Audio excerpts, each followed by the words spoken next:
అండి. Welcome to జ్యోతిస్ world. ఈరోజు మన ఛానల్లో మైదా వాడకుండా గోధుమ పిండితో హోటల్ స్టైల్లో మైసూర్ బజ్జీ ఎలా వేసుకోవాలో చూపించేస్తాను. చూడండి, ఎక్కడ పిండి ముద్దలు లేకుండా లోపల వరకు ఉడికిపోయింది. చాలా ఈజీగా చేసేసుకోవచ్చు. వంట రాని వాళ్ళు కూడా చాలా ఈజీగా ఈ బజ్జీలను తయారు చేయొచ్చండి. ఇది మా అత్తయ్య రెసిపీ. చాలా ఈజీగా చేసేస్తారు మా అత్తయ్య. నాకు అసలు బజ్జీలు వేయడమే రాదు. నేను మా అత్తయ్య దగ్గరే నేర్చుకున్నాను. మన ఛానల్ని ఫస్ట్ టైం చూస్తున్నట్టయితే లైక్ చేయండి, షేర్ చేయండి, సబ్స్క్రైబ్ చేసుకోండి.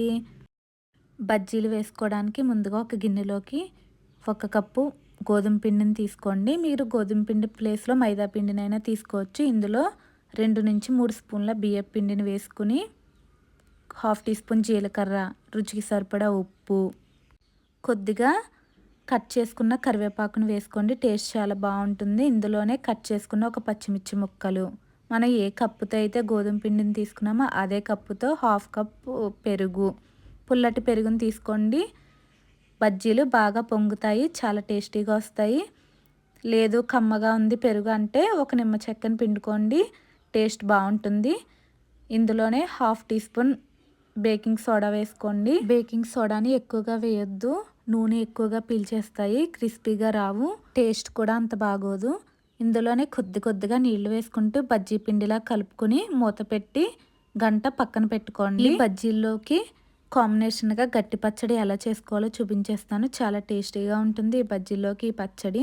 స్టవ్ వెలిగించి ప్యాన్ పెట్టుకుని 1 కప్పు వేరుశనగ గుళ్ళు వేసుకుని వేయించుకోండి. చూడండి, వేరుశనగ గుళ్ళు ఇలా కొద్దిగా కలర్ చేంజ్ అయిన తర్వాత మాత్రమే 1/2 టీ స్పూన్ జీలకర్ర,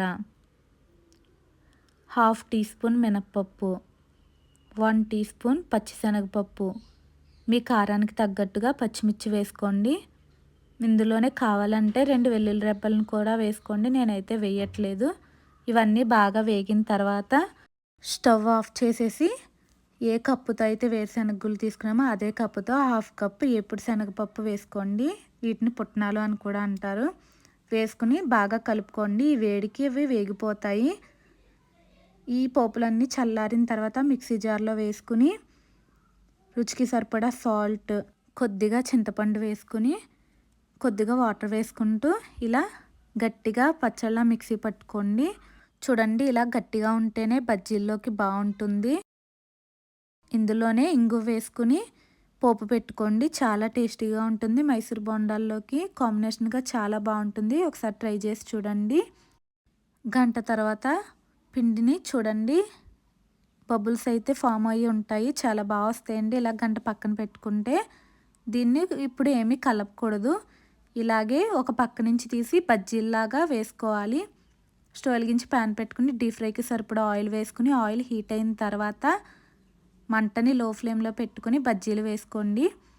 చూడండి, బజ్జీలు కొంచెం వేగుతున్నాయి అనుకున్నప్పుడు మంటని మీడియం ఫ్లేమ్లోకి అడ్జస్ట్ చేసుకుంటూ ఇలా గరిటతో కలుపుకుంటూ వేయించుకోవాలి. చూడండి, బజ్జీలు ఇలా గోల్డెన్ బ్రౌన్ కలర్ వచ్చేంత వరకు వేయించుకోవాలి. చూడండి, మంచి కలర్ అయితే వచ్చేసినాయి.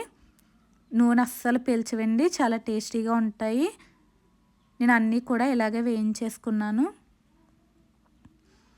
చూడండి, ఈ గట్టి పచ్చడి ఈ బజ్జీల్లోకి చాలా టేస్టీగా ఉంటుంది. ఎటువంటి మైదా వాడకుండా గోధుమ పిండితో చాలా ఈజీగా చేసేసుకోవచ్చు. చాలా క్రిస్పీగా వస్తాయి. ఒకసారి మీరు కూడా ట్రై చేయండి. Thanks for watching. వీడియో నచ్చితే లైక్ చేయండి, షేర్ చేయండి, సబ్స్క్రైబ్ చేసుకోండి.